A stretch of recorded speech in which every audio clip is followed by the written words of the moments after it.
মইনাহঁত তোমালোকে শুনি অতিকৈ আনন্দিত পাবা যে আমি আহিছোঁ APJ আব্দুল কালামৰ মিউজিয়াম চাবলৈ।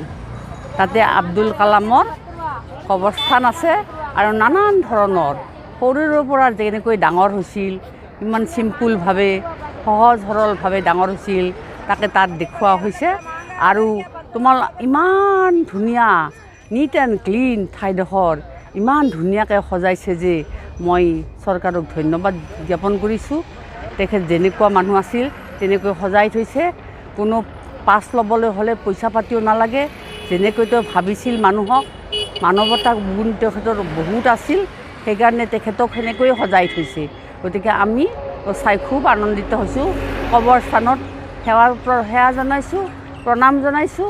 আৰু ঠিক এই সময়তে মই তেখেতে কোৱা এষাৰ কথা মনলৈ আহিছে।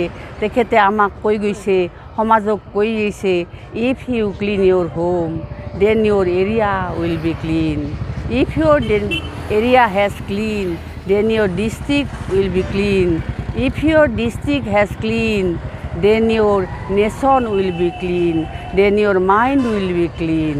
গতিকে মইনাহঁত আহিবা দেই এই মহান ব্যক্তি APJ আব্দুল কালামৰ মিউজিয়াম সংগ্ৰহালয় চাবলৈ।